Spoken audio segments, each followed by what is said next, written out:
La veille de Noël, mon mari m'a quittée en emportant une valise et 28 ans de ma vie. Il faisait déjà nuit sur Metz, la cathédrale disparaissait dans un voile de brouillard glacé, et dans notre appartement du 3e étage, les guirlandes clignotaient bêtement autour d'un sapin qui n'avait plus aucune raison d'être. Je venais de sortir la dinde du four, la sauce mijotait encore sur le coin de la plaque, et l'odeur de cannelle flottait dans la cuisine. Tout était prêt pour un repas qui n'aurait pas lieu. Olivier se tenait debout près de la porte d'entrée, son manteau déjà sur le dos. Il ne s'était même pas donné la peine d'ôter ses chaussures, comme s'il ne faisait que passer comme un livreur de colis pressé. Ses clés posées sur le buffet, bien alignées, m'ont donné plus froid que le carreau de la fenêtre. Il avait cette voix neutre, celle qu'il utilisait au téléphone avec les clients difficiles, quand il fallait annoncer une mauvaise nouvelle en la déguisant en opportunité. « Claire, je ne peux plus continuer comme ça. » Je me suis retournée avec le torchon encore à la main, les doigts humides et rouges de chaleur. Sur la table, j'avais dressé la vieille nappe brodée de ma mère, celle qu'on ne sortait que pour les grandes occasions. 2 assiettes, 2 verres à pied, un couvert pour notre fils au cas où il changeait d'avis et décidait de venir finalement. J'ai cru qu'Olivier parlait de boulot, de fatigue, de son dos qu'il faisait souffrir. Je me suis entendue lui proposer du café, comme on propose un pansement à quelqu'un qui a déjà perdu un bras. Il a secoué la tête, et c'est là que j'ai vu dans ses yeux quelque chose de nouveau. Plus de tendresse, même usée, plus de colère non plus. Juste une sorte de pitié lasse, comme lorsqu'on annonce à un patient que le traitement ne fonctionne plus. « Il y a quelqu'un d'autre », a-t-il dit. Les mots ont flotté quelques secondes dans l'air saturé de cuisine avant de me frapper de plein fouet. Quelqu'un d'autre. Une collègue, a-t-il précisé, plus jeune, 27 ans. Il a prononcé son prénom comme on montre une photo sur un catalogue. Une option plus récente, plus brillante, plus rentable.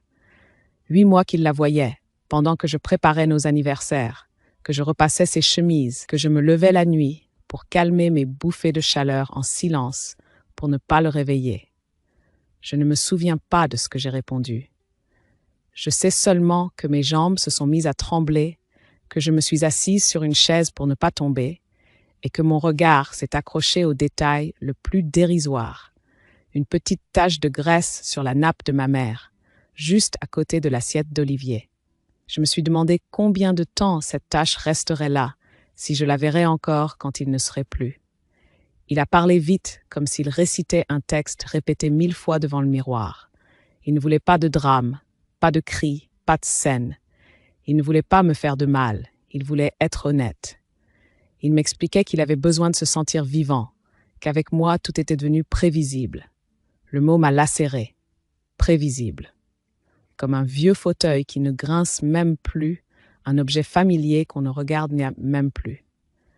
Puis, très calmement, il a ajouté qu'il partait ce soir, qu'il avait déjà pris un petit appartement de l'autre côté de Metz, que ses affaires principales étaient déjà là-bas. Il ne venait que pour clarifier les choses avant Noël. La maison, il me laissait bien sûr, avec le crédit, parce qu'il ne voulait pas se battre pour de la pierre. On parlerait des papiers plus tard, quand j'aurais encaissé le choc. Je l'ai regardé prendre sa valise dans l'entrée. Une valise moyenne, pas assez grande pour emporter presque 3 décennies, mais assez pour contenir quelques chemises, 2 costumes et ses souvenirs soigneusement triés. Il a passé la bandoulière sur son épaule, a jeté un coup d'œil sur le sapin, sur la table, sur moi. Il a murmuré un « Je suis désolé » d'une platitude obscène, puis il a ouvert la porte. Le couloir sentait la soupe de la voisine et le détergent bon marché.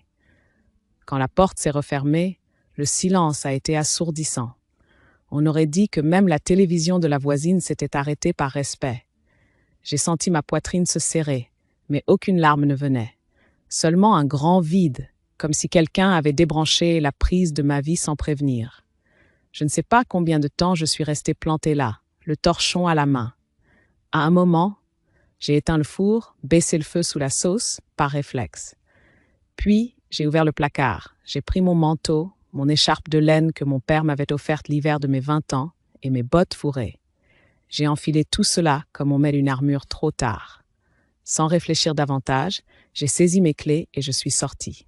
Dans l'escalier, l'odeur du sapin en plastique et des bougies parfumées me donnait la nausée. Dehors, l'air m'a frappé en plein visage. Metz était recouverte d'un manteau blanc.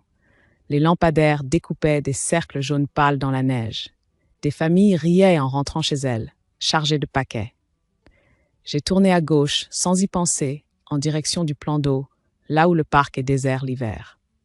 Mes pas crissaient sur le trottoir gelé. À chaque respiration, la fumée qui sortait de ma bouche me rappelait que j'étais encore vivante, malgré tout. Je ne savais pas encore que ce soir-là, sur un banc glacé, quelque chose en moi allait aussi se réveiller. Et vous, si on vous annonçait, un soir de Noël, que votre vie prévisible ne vaut plus la peine d'être vécue, qu'est-ce que vous feriez à ma place? Je ne me souviens pas exactement du chemin que j'ai pris. Je sais seulement que j'ai descendu la rue comme une somnambule, les mains enfoncées dans les poches de mon manteau, en serrant si fort les clés que les dents du trousseau ont entaillé ma paume. Le froid piquait mes joues, mais je ne sentais presque rien. J'avançais, c'est tout. Quand on vous arrache le sol sous les pieds, il ne reste que le mouvement pour ne pas s'effondrer. Je suis passé devant la boulangerie où nous achetions des croissants le dimanche matin, à l'époque où Olivier se levait encore avant midi. Devant la vitrine, un couple riait en se disputant la dernière bûche pralinée. J'ai détourné les yeux. Plus loin, la devanture d'un magasin de téléphonie exhibait des écrans géants avec des familles parfaites en pull assortis. Tout semblait me crier au visage que je n'avais plus de place dans cette comédie-là. En arrivant près de la cathédrale, j'ai levé la tête par réflexe. La façade se perdait dans la brume. Les pierres dorées paraissaient presque noires sous le ciel bas. J'ai pensé au jour de notre mariage, au même parvis, à ma robe crème, aux promesses murmurées pour toujours, alors que nous étions persuadés que la vie se plierait à nos serments. Olivier avait alors des cheveux plus épais, un rire plus franc, et cette façon de me regarder comme si j'étais la seule à exister. Quand avais-je essayé d'être cette femme pour lui? Je n'ai pas su répondre. Peut-être le jour où je lui ai dit que j'étais trop fatiguée pour suivre un de ses séminaires, ou le soir où j'ai refusé une mutation à l'autre bout du pays, parce que notre fils passait le bac. Je me suis surprise à compter, mentalement, toutes les petites fois où il s'était éloigné sans que je le voie. Ses dîners annulés pour un client important, ses week-ends où il se reposait chez un collègue après un salon professionnel, ses retours de plus en plus silencieux. Il y avait toujours une explication, toujours une excuse plausible. Et moi, bonne infirmière, j'avalais tout comme un médicament au goût amer en me disant que c'était le prix à payer pour garder la paix. En longeant le plan d'eau, le vent s'est levé. L'air fouettait la surface glacée, faisant frissonner les rares lumières qui se reflétaient dedans. Le parc était presque désert. Juste deux silhouettes pressées qui coupaient au plus court pour rejoindre un immeuble voisin. J'ai trouvé un banc à moitié recouvert de neige, près d'un arbre dépouillé. J'ai balayé la couche blanche avec ma manche et je me suis assise. Le métal gelé a traversé mon pantalon comme une lame. La sensation a été si brutale que pour la première fois depuis le départ d'Olivier, j'ai réellement senti quelque chose. J'ai laissé ma tête tomber en arrière, les yeux fermés, le souffle formant de petits nuages devant mon visage. Le bourdonnement dans ma poitrine s'est mué en douleur nette. Des images se sont succédées, en vrac, moi en blouse blanche, au service de nuit, à courir d'une chambre à l'autre, pendant qu'Olivier envoyait des messages pour se plaindre de dîner seul. Moi à la cuisine, un lundi soir, à reprendre les comptes sur un cahier parce qu'il ne comprenait rien aux chiffres. Moi chez le notaire, il y a quelques années, à signer sans poser trop de questions parce que c'était plus simple tout soit sur son compte à lui. À l'époque, ça m'avait semblé normal. Après tout, il gagnait plus, c'était lui le pilier. Assis sur ce banc, je me suis soudain demandé ce qu'il avait vraiment préparé, à part sa fuite. Le prêt, les assurances, le bail de son nouveau logement, les comptes communs. J'ai senti une autre forme de frisson me traverser. Et si sa gentillesse de façade, je te laisse l'appartement, je ne veux pas me battre pour de la pierre, cachait simplement sa volonté de se débarrasser de tout ce qui pouvait l'entraver. me laisser avec les murs, mais aussi avec les dettes, les charges, les problèmes. Il partait léger, je restais lestée. Une colère sourde s'est mise à monter en moi, différente de la tristesse, plus dense, plus chaude. Ce n'était pas seulement une histoire de cœur, c'était un abandon calculé, presque élégant dans sa cruauté. On m'avait gentiment poussé vers le bord du navire, un sourire aux lèvres, en me glissant dans les mains un joli bouquet de fleurs pour ne pas que je voie l'eau en dessous. J'ai ouvert les yeux. Le parc s'était épaissi de silence. Les lumières des immeubles au loin ressemblaient à des constellations incertaines. Le vent sifflait dans les branches nues. Et c'est à ce moment-là que j'ai entendu des pas, une marche irrégulière, traînante, qui se rapprochait derrière moi. Je n'ai pas bougé. Je n'avais plus peur de grand-chose. Je ne savais pas encore que ces pas-là allaient changer tout le tracé de ma vie. Je l'ai d'abord perçu comme un frottement sur le gravier gelé, un rythme heurté, comme si la personne qui marchait hésitait à chaque pas. Par réflexe, je me suis tournée à moitié, sans vraiment m'attendre à voir quelqu'un par ce froid. C'est là que je l'ai aperçu, sortant de l'ombre d'un arbre comme une silhouette mal découpée. Il semblait avoir une 60aine d'années, peut-être plus. Sa barbe grise partait dans tous les sens, ses cheveux collaient à son front. Il portait plusieurs couches de vêtements, un vieux manteau élimé trop grand, un pull de laine qui avait connu d'autres vies, un pantalon froissé. Mais ce n'est pas ça qui m'a frappé. Ce sont ses pieds. Ils étaient nus dans la neige, dans ce vent qui entaillait déjà mes joues malgré mon écharpe. Ses orteils étaient rouges, presque violacés.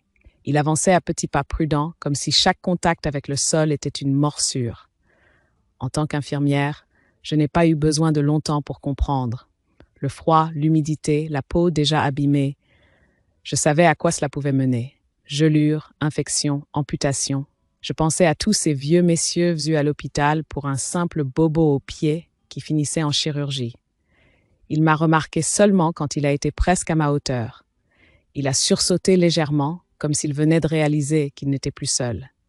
Ses yeux étaient d'un bleu étrange, clair, presque trop vif dans ce visage fatigué. Il a essayé de sourire. « Bonsoir, madame. Je ne dérange pas ?» Sa voix était rauque, mais polie. Pas celle d'un homme ivre, ni d'un fou. Juste d'un homme épuisé. « Vos pieds » ai-je lâché avant même de me présenter. Il a baissé les yeux, a haussé les épaules avec une sorte de fatalisme résigné. « Ah ça, une longue histoire. Disons que mes chaussures ont trouvé un meilleur propriétaire que moi. Les centres sont pleins ce soir, vous savez. Noël, c'est la saison de la charité, en théorie. » Il a essayé de plaisanter, mais ses lèvres tremblaient. J'ai vu ses mains, rougies, fendillées par le froid, serrer les pans de son manteau. Je ne sais pas ce qui s'est passé en moi à ce moment-là. Peut-être le mélange de tout.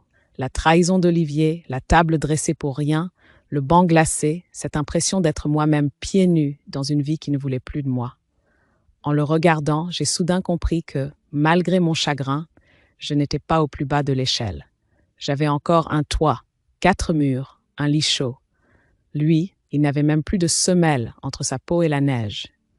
Je n'ai pas réfléchi. Mes mains ont bougé avant ma tête. Je me suis penchée, j'ai défait les lacets de mes bottes. Mes doigts étaient déjà engourdis, le cuir était froid. « Qu'est-ce que vous faites ?» a-t-il demandé, alarmé. « Je vous les donne », ai-je répondu simplement. Je me suis retrouvée en chaussettes sur la neige, les plantes de pied saisies par un froid si brutal qu'il m'a coupé le souffle. Il a secoué la tête. « Non, non, madame, c'est pas possible. Vous allez tomber malade. »« Je ne peux pas. » Je l'ai fixé. « Écoutez, si vous continuez à marcher comme ça, c'est pas un rhume que vous aurez. C'est l'hôpital. Et encore si on vous amène à temps. Moi, j'habite pas loin. » C'était faux. J'avais bien 20 minutes de marche, mais peu importe. « J'ai d'autres chaussures. Prenez-les. » Il y a eu un silence. Un de ces silences où tout se joue.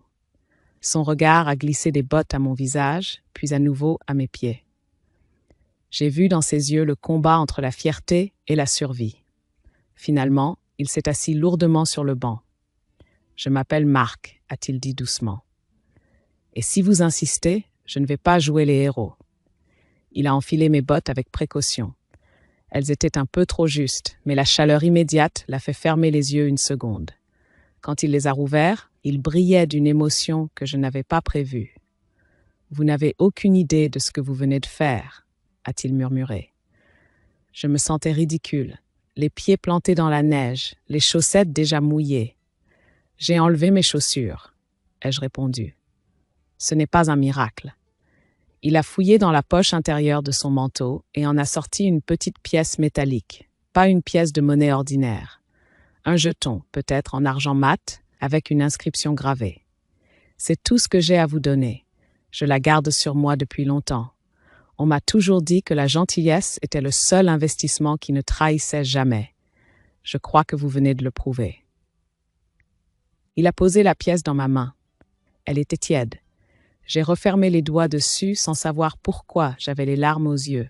« Rentrez vite, Claire », a-t-il ajouté, comme s'il connaissait déjà mon prénom. « Vous avez fait assez pour ce soir. Le reste viendra. » Je n'avais aucune idée alors de ce que le reste signifiait.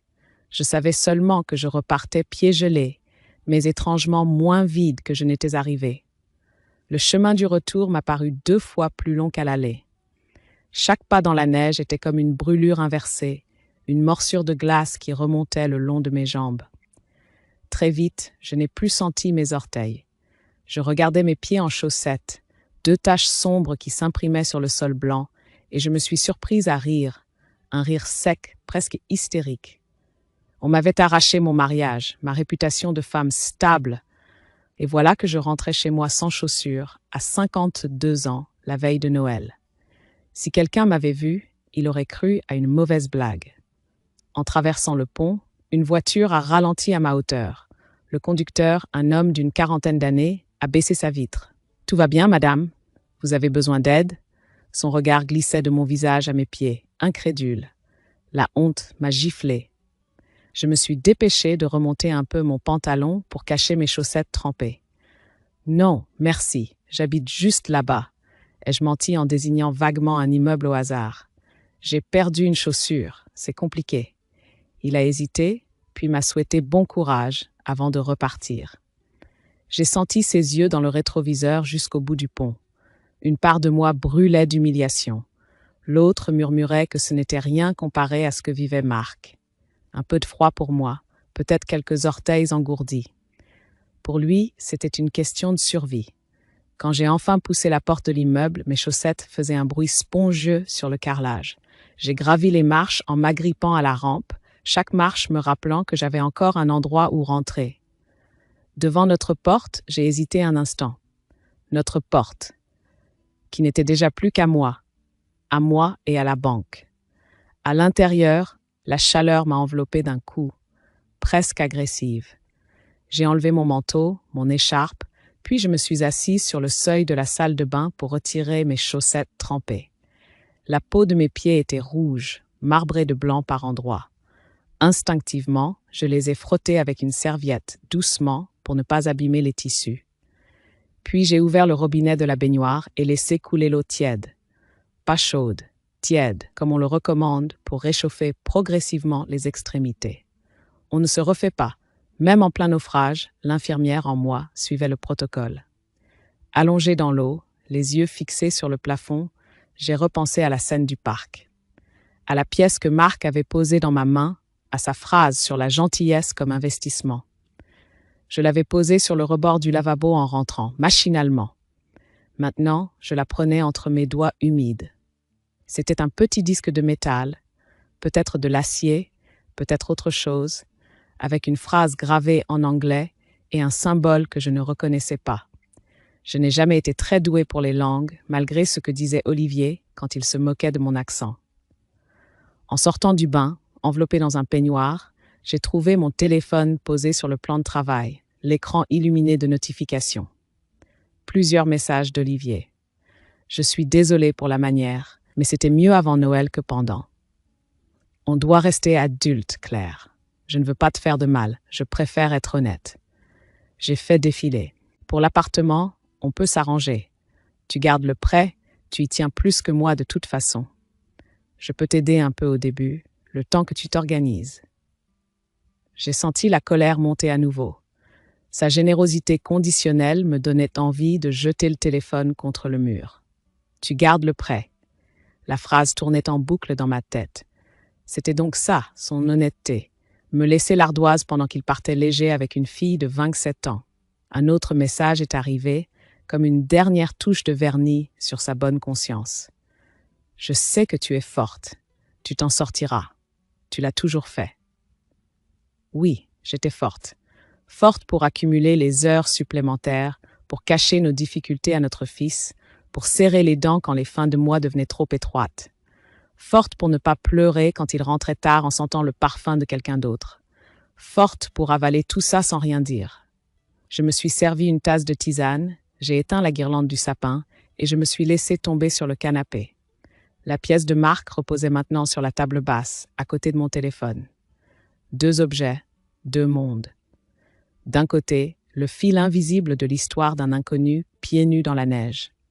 De l'autre, le cordon ombilical encore tiède qui me reliait à un homme qui avait déjà tourné la page. Je ne le savais pas encore, mais à choisir ce soir-là, lequel des 2 filles je laisserais glisser entre mes doigts, je venais de commencer à écrire la suite de ma vie. Les 2 jours qui ont suivi ont coulé comme une sorte de boue épaisse. Je me levais tard, je traînais en pyjama, j'avalais un café sans vraiment le goûter. La dinde de Noël avait fini en barquette au congélateur, la nappe de ma mère était repartie au placard sans être repassée. Je regardais les émissions sans intérêt, le son presque au minimum, juste pour ne pas entendre le silence. La nuit, je repensais à Marc, à ses pieds nus, à la chaleur presque ridicule de mes bottes dans sa vie à lui. Au matin, tout cela me paraissait irréel comme un rêve de fièvre. La petite pièce métallique, pourtant bien réelle sur la table basse, était la seule preuve que je n'avais pas halluciné. Parfois, je la prenais, la tournais entre mes doigts, lisais et relisais l'inscription gravée. Puis je la reposais, comme on repose une question sans réponse. Le 2e jour après Noël, vers 15 heures, j'étais affalée sur le canapé, une tasse de thé tiède à la main, quand j'ai entendu un bruit sourd, prolongé, comme un grondement. Au début, j'ai cru à un camion de livraison coincé dans la rue. Le double vitrage vibrait légèrement. Intriguée, je me suis levée et j'ai tiré un coin du rideau. Ce que j'ai vu m'a paru tellement absurde que j'ai cligné des yeux, comme pour chasser une hallucination. Dans notre petite rue habituellement encombrée de Clio, de Polo et de Poussette, une file de voitures noires se garait l'une après l'autre. De grosses berlines et quelques SUV, tous impeccables, vitres teintées, plaques luisantes. Les moteurs se coupaient presque en même temps, dans une synchronisation étrange. Les voisins, eux aussi, avaient tiré leurs rideaux. Je voyais des silhouettes collées aux vitres, des téléphones levés pour filmer. Les portes des véhicules se sont ouvertes en cascade. Des hommes en manteaux sombres en sont sortis, certains avec des oreillettes discrètes, d'autres avec de simples dossiers sous le bras. Ils se répartissaient dans la rue avec une sorte de calme maîtrisé, ni policier, ni vraiment privé, quelque chose entre les deux. Une voisine du rez-de-chaussée a entrebâillé sa fenêtre. « C'est encore Berco qui se marie ?» a lancé un voisin, en bas, persuadé d'avoir trouvé une explication. Berco, c'était le gérant bruyant du bar de l'Angle, connu pour ses soirées trop longues. « Non, il est en Guadeloupe », a répliqué quelqu'un. Les spéculations allaient bon train. Un ministre, un chanteur, un tournage. Je regardais la scène, vaguement amusée, vaguement étrangère à tout cela.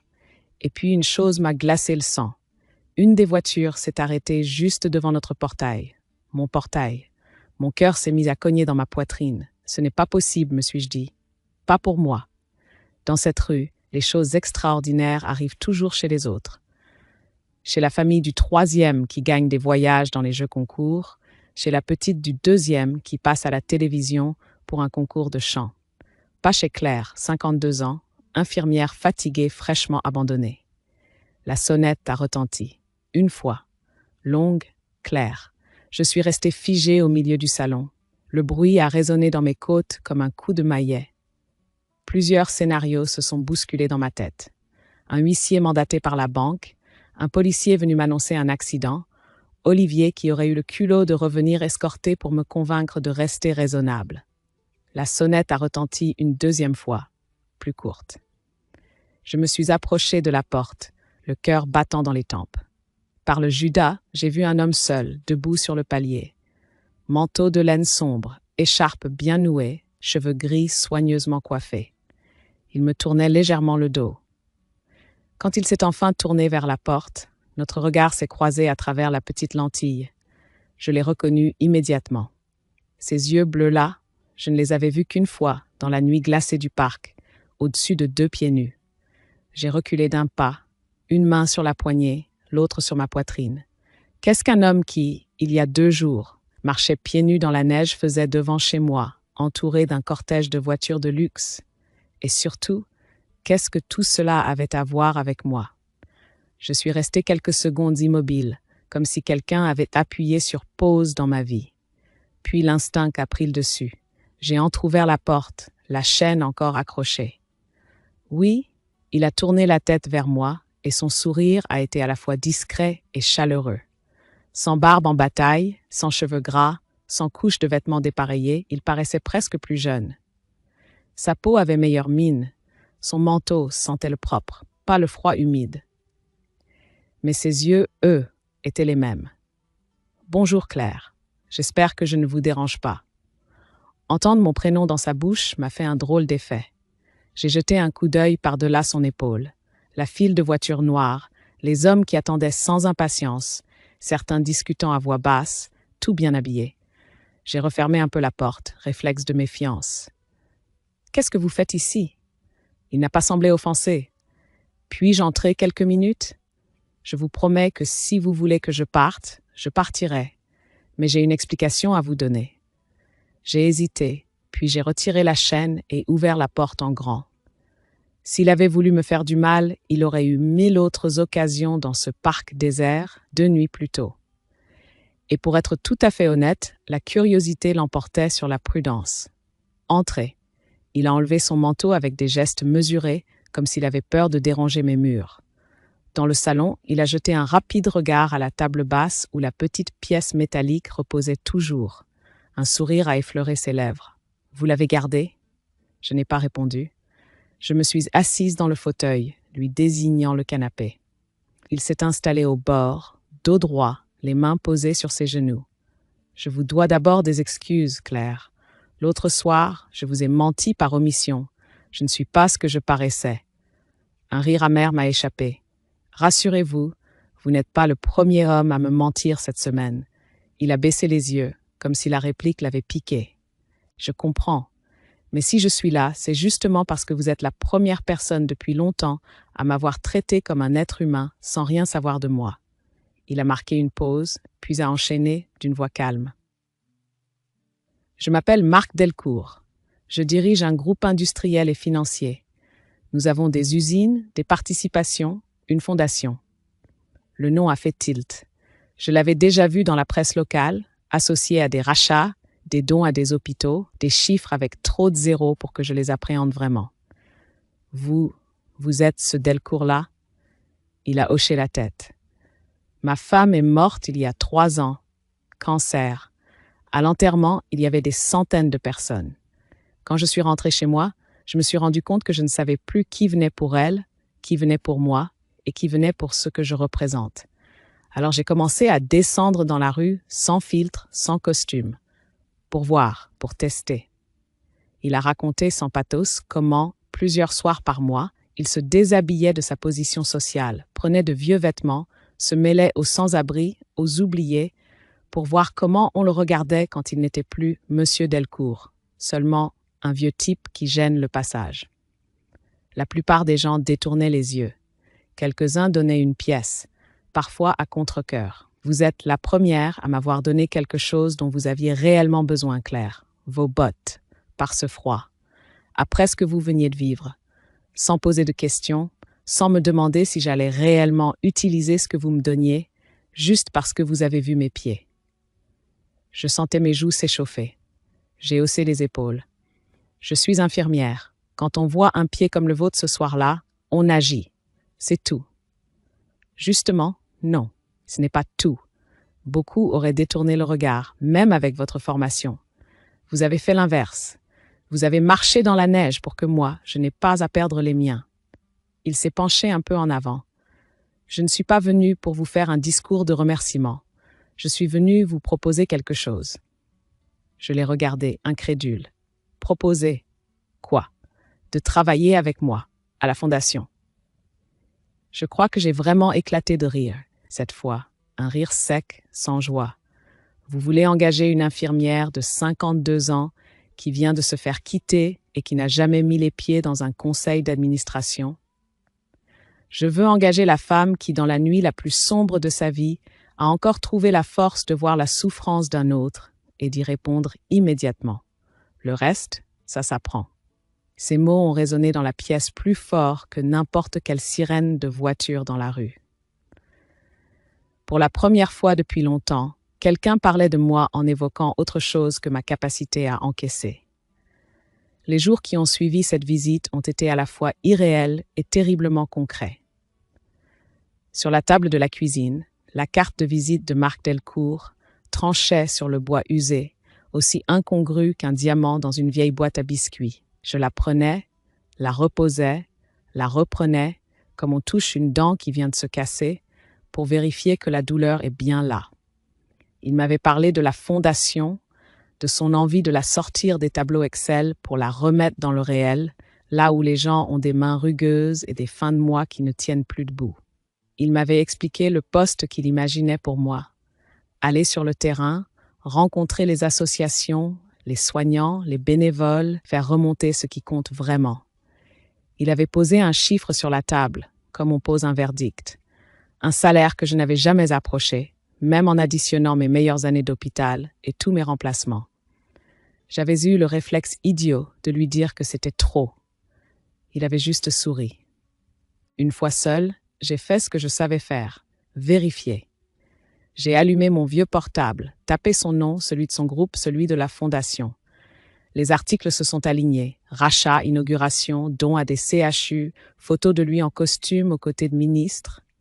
Tout coïncidait. C'était pas une arnaque tordue montée pour se moquer de la bonne poire qui donne ses bottes. C'était réel. C'est ça qui me faisait le plus peur. Parce que si c'était réel, il fallait choisir. Continuer à être raisonnable, à rester dans mon appartement de Metz avec mon cabinet d'infirmière libérale à moitié rincé, à négocier avec Olivier une séparation à l'amiable où j'allais surtout être amie avec le découvert.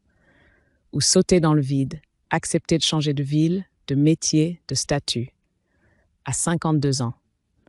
À un moment de la vie où les autres commencent à compter les trimestres avant la retraite. Je tournais en rond. Je consultais les annonces de location à Paris.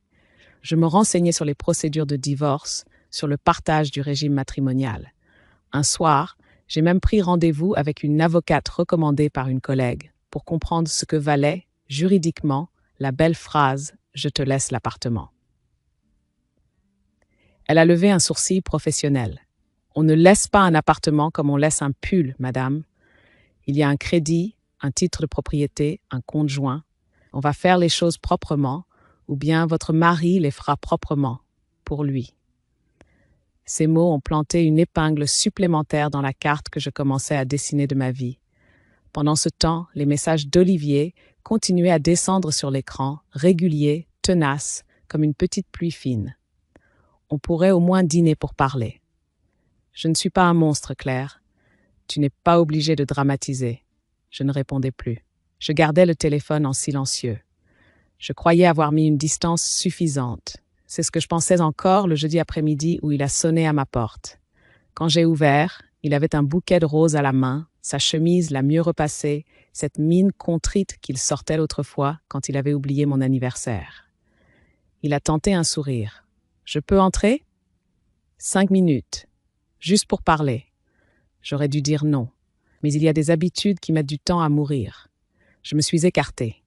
Il a posé les fleurs sur la table, sans même enlever ses chaussures, comme l'autre soir. Son regard a accroché la carte de Marc, les quelques documents imprimés sur la fondation, l'adresse parisienne en en-tête. « Alors, tu te rêves en grande dame maintenant » a-t-il lâché avec un rire sans humour. « À ton âge ?» Le mépris dans sa voix a fait mouche. Pas parce qu'il était nouveau, mais au contraire, parce qu'il était familier. Je l'avais entendu 1000 fois, sous des formes plus douces. Cette fois, il était nu. Et curieusement, c'est ce qui m'a aidé à y voir clair. Il s'est laissé tomber sur une chaise, comme chez lui, comme si rien n'avait changé. Il a balancé les clés de sa voiture sur la table, à côté de la carte de visite de Marc, comme pour marquer son territoire. Écoute Claire, on a traversé des choses plus dures que ça. Tu fais ta crise là, mais tu vas te fatiguer. On pourrait rester intelligent, tu vois. On se sépare sur le papier, je m'installe ailleurs quelque temps, et puis on voit. On voit. Comme si ma vie pouvait rester en suspens dans un tiroir, le temps qu'il évalue la solidité de sa jeunesse retrouvée. Tu veux voir quoi, exactement? Ai-je demandé, étonné de la stabilité de ma voix. Il a haussé les épaules. Je me suis emballée, d'accord, ça arrive. Toi, tu dramatises. Tu as toujours eu tendance à tout prendre trop à cœur. Cette histoire de boulot à Paris, là, tu sais très bien que ça ne durera pas. Ces gens-là, ils aiment bien se donner bonne conscience, recruter un petit cas social, une infirmière au grand cœur. Ça fera bien sur leur plaquette. Et puis, dans 6 mois, ils en auront marre. Et toi, tu auras tout lâché pour rien. Ces mots se sont abattus comme des coups de poing. Mais quelque chose en moi encaissait différemment cette fois-ci. Je l'observais presque de l'extérieur, comme on observe un patient qui répète un symptôme sans se rendre compte qu'il se trahit.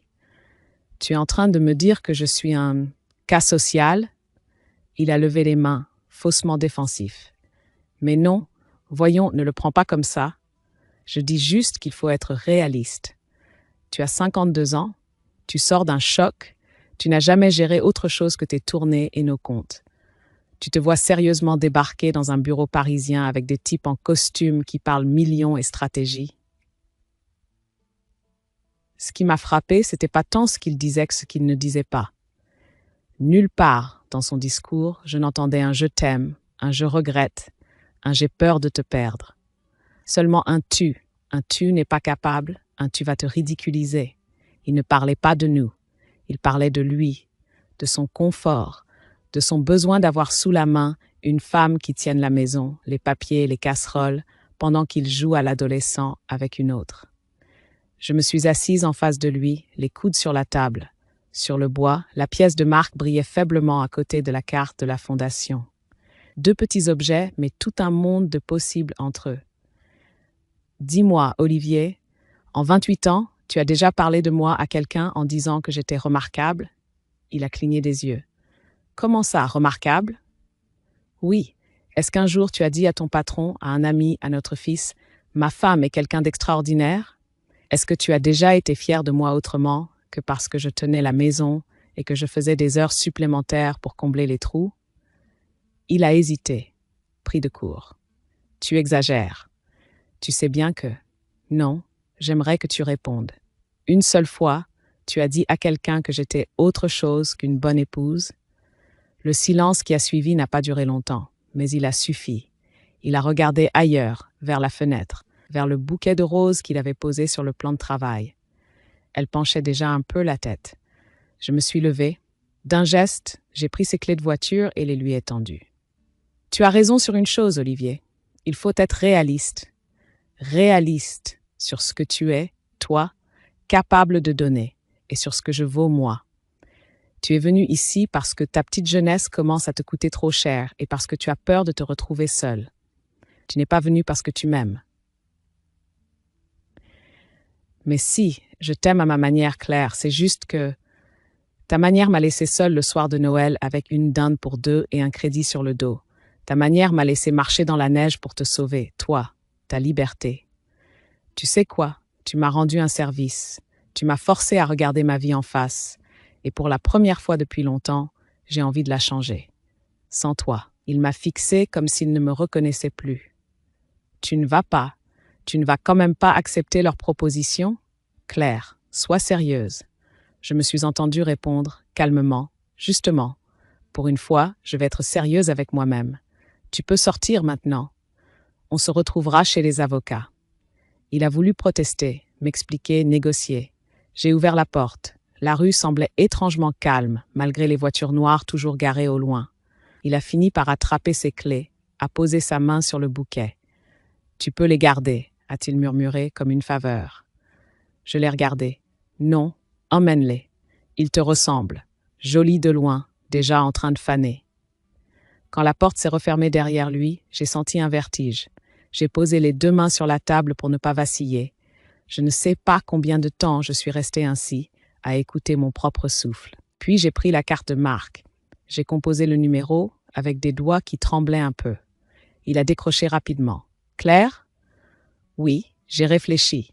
Si votre proposition tient toujours, ma réponse est oui. » Il y a eu un silence, puis un sourire dans sa voix. « Elle tient plus que jamais. Bienvenue dans votre nouvelle vie. » En raccrochant, j'ai compris que ma vengeance ne passerait pas par des cris ni par des scandales. Elle passerait par quelque chose de beaucoup plus discret, mais infiniment plus efficace. Ma disparition de la vie d'Olivier, non pas en m'effaçant, mais en devenant enfin visible ailleurs. On ne déménage pas seulement des meubles quand on change de vie, on déménage aussi des peurs, des habitudes, des automatismes. Les premières semaines à Paris ont été un mélange de vertige et d'épuisement. Mon studio en banlieue était petit, bruyant, avec le RER qui passait tout près, mais chaque matin, en fermant la porte, je sentais quelque chose d'inédit. J'allais vers quelque chose que j'avais choisi. À la Fondation, j'ai d'abord eu l'impression de parler une langue étrangère. On me parlait de portefeuille de projets, de retour d'impact, de stratégie pluriannuelle. Les réunions se tenaient autour de grandes tables en bois clair, avec des présentations projetées au mur. Au début, je prenais des notes frénétiquement, le cœur battant à l'idée qu'on me pose une question à laquelle je ne saurais pas répondre. Ce qui m'a sauvé, c'est le terrain. Le jour où Marc m'a proposé d'aller visiter une petite association dans le 93 qui faisait des maraudes auprès des sans-domicile, j'ai retrouvé mon souffle. Les visages fatigués, les mains qui tremblent en tenant un bol de soupe, les histoires qu'on écoute au milieu du courant d'air d'une entrée d'immeuble, ça je savais faire. Là-bas, personne ne me demandait mon âge, mon diplôme en gestion ou mon niveau d'anglais. On me demandait seulement d'être là, entière, avec mes compétences et mes oreilles. Petit à petit, ma place s'est dessinée. Je revenais de ces visites avec des carnets pleins de notes, des idées, des contradictions, des phrases entendues qui pesaient plus lourd que certains rapports. En réunion, je me suis mise à intervenir, à poser des questions simples que personne ne se posait. Qui va réellement bénéficier de ce financement? Qu'est-ce qui va changer dans leur quotidien? Qui va s'occuper du suivi quand les photos auront cessé d'intéresser les donateurs? Au début, certains me regardaient avec un peu de condescendance. Puis, quand les projets que j'avais soutenus ont commencé à montrer des résultats concrets, on a cessé de sourire poliment. On a commencé à m'écouter. Marc, lui, ne m'avait jamais regardé autrement que comme une égale. Il me demandait mon avis, le prenait en compte, me donnait du champ. Un jour, en sortant d'un rendez-vous avec des entrepreneurs qui voulaient verdir leur image à coups de chèque, il a lâché en riant « Tu viens de leur dire non, avec plus de délicatesse que tous mes juristes réunis. Je crois qu'ils ne s'en sont pas encore remis. » 6 mois après mon arrivée, il m'a convoqué dans son bureau.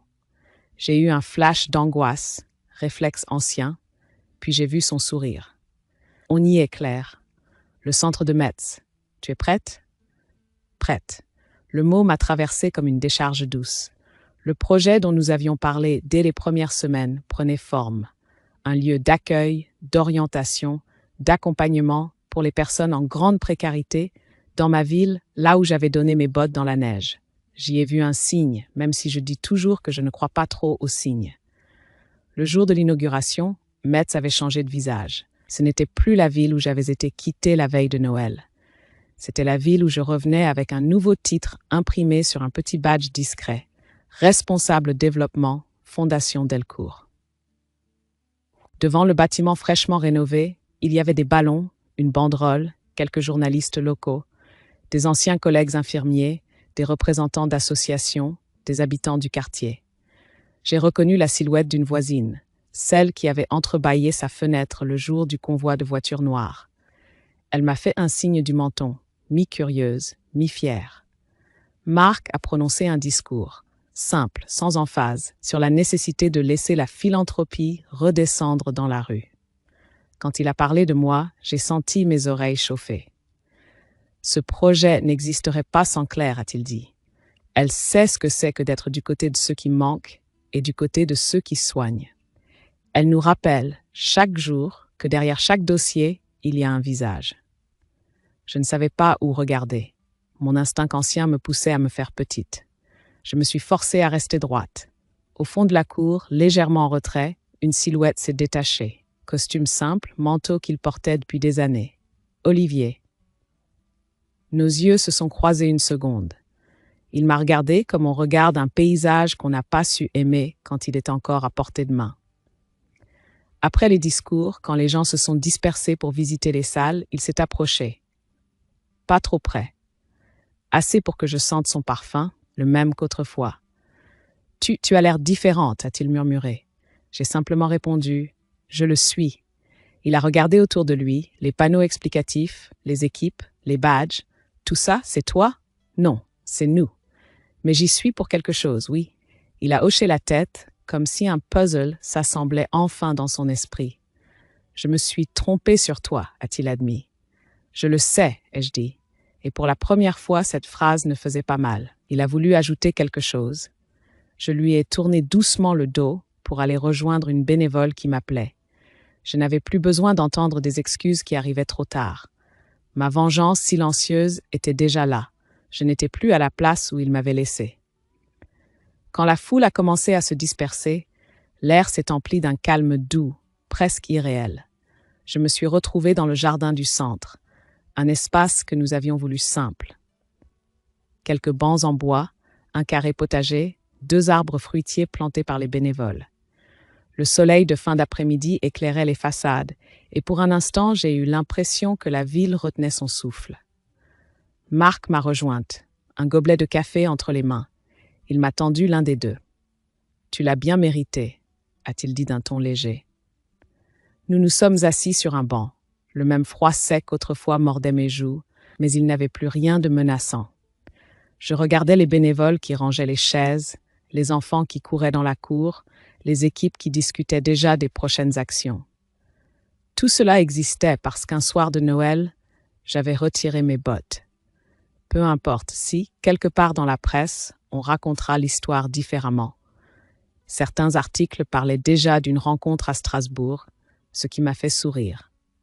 Les récits aiment inventer des détails. La vérité, elle, se niche ailleurs. « Tu es fière ?» m'a demandé Marc doucement. Je suis restée silencieuse un moment. La fierté, c'est un mot que je n'avais presque jamais osé m'attribuer. À l'hôpital, j'étais efficace. À la maison, utile. Dans mon mariage, discrète. Mais fière? Non. Ce sentiment-là, je ne me l'étais jamais autorisé. Oui, ai-je fini par dire. Pour la première fois, oui. Marc a hoché la tête avec un sourire qui semblait me dire « Enfin ». Il a posé une main sur le dossier du banc, tout près de mon épaule, mais sans me toucher. Un geste attentif, respectueux, presque timide. « Claire, j'aimerais te proposer quelque chose. » Je l'ai regardée, un peu surprise. « Je ne te parle pas de travail cette fois. Je te parle de nous. J'aimerais t'inviter à dîner, pas pour discuter de projets, pas pour célébrer une inauguration, pour apprendre à te connaître autrement. » Ces mots se sont posés en moi comme une plume sur de la neige.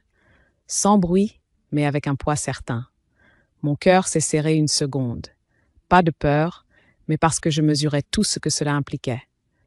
3 ans plus tôt, il me l'aurait proposé. J'aurais dit non, par loyauté. 6 mois plus tôt, j'aurais dit non, par terreur de souffrir encore. Mais aujourd'hui, je n'étais plus la femme abandonnée sur un banc glacé. Oui, ai-je dit, j'aimerais ça. Il n'a pas souri tout de suite. D'abord, j'ai vu une sorte de soulagement passer dans ses yeux, comme un homme qui se permet enfin d'espérer. Puis son sourire s'est élargi, chaleureux, simple. Alors ce sera ce soir, mais à une condition. Laquelle? Il a glissé sa main dans la poche intérieure de son manteau et en a sorti un petit sac en tissu. Il l'a ouvert et j'ai vu apparaître mes bottes, celles de ce fameux soir. Je les ai regardées comme on regarde un objet sacré ou un ancien soi-même. « Je te les rends, a-t-il dit. Elles appartiennent à ton histoire, pas à la mienne. » J'ai passé mes doigts sur le cuir redevenu souple, impeccablement entretenu. L'odeur n'était plus celle de la neige et du froid, mais celle du cirage et du neuf, comme si elles avaient été réparées, soignées, réhabilitées, un peu comme moi. « Je vais les garder, » ai-je murmuré. Pas pour les porter, pour me souvenir.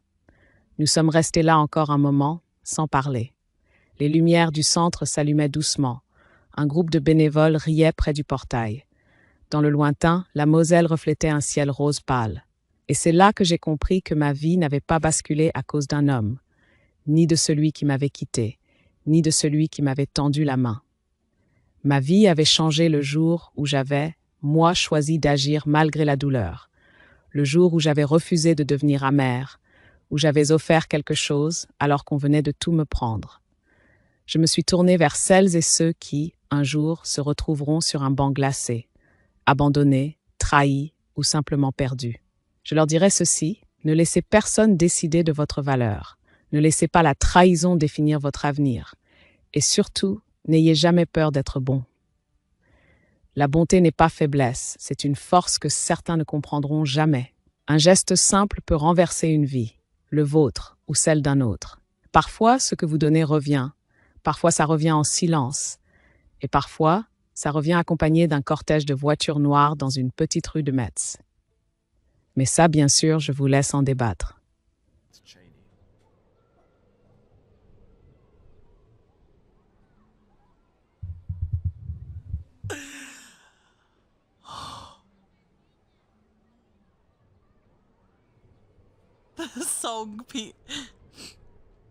The song peaking right now is really sending me.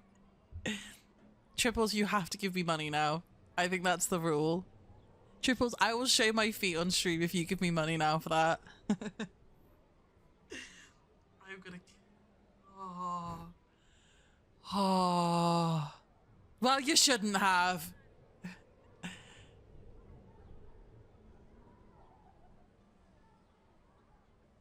Oh, man. 10 subs for crimes against streamer. I agree. I don't take advantage of people when they're in distress. You think you'll just have to not ever come back to this stream? I am perpetually in distress. Okay.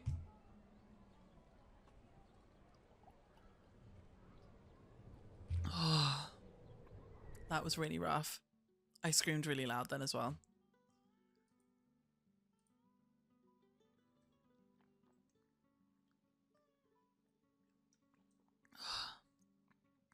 Did you say feet takes out loan?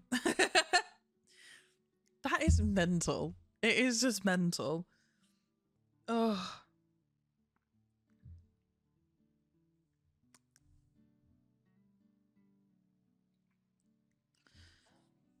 Oh. That's really... I really just need a moment to compose myself after that.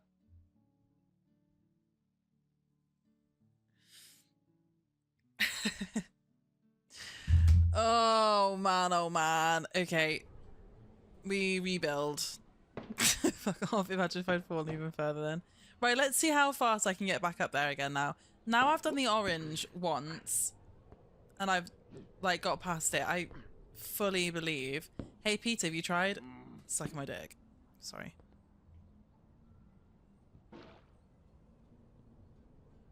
Sorry, Peter, that was really... Sorry. Peter, I just fell really, really far. Sponge, don't clip me while I'm vulnerable. I just fell really, really far, Peter. You did catch me at a really bad time.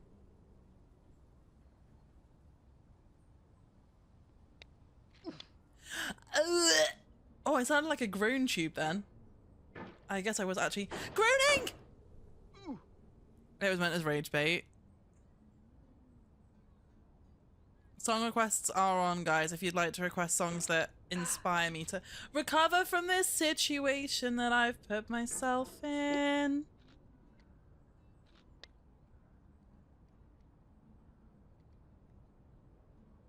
Oh. Fuck! Okay, there we go. Wow, okay. We're at the boxes. We just got to get the camera. Which is where I've been stuck a lot today. Do not tell me to add songs. Have you heard the Groan Tube cover song? No, I haven't. Good song, actually. Get over it. Wait, what's that other one? Get over it. Is it Black Keys? Get over it. Hi, Saute. How are you, love? Saute. Saute. I have no clue. Get over it. Can someone find out? I'm actually preoccupied right now.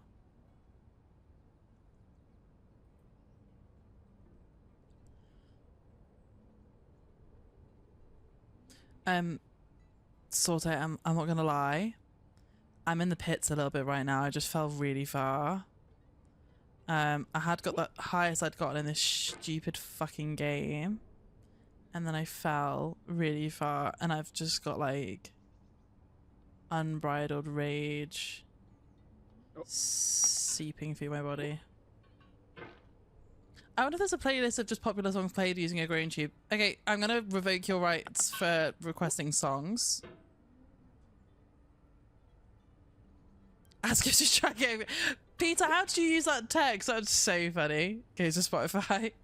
So I'm revoking your rights to request songs. Ah! Okay, guys. Dips, don't make me take it away from you too. Oh, Triples. Well, thank you so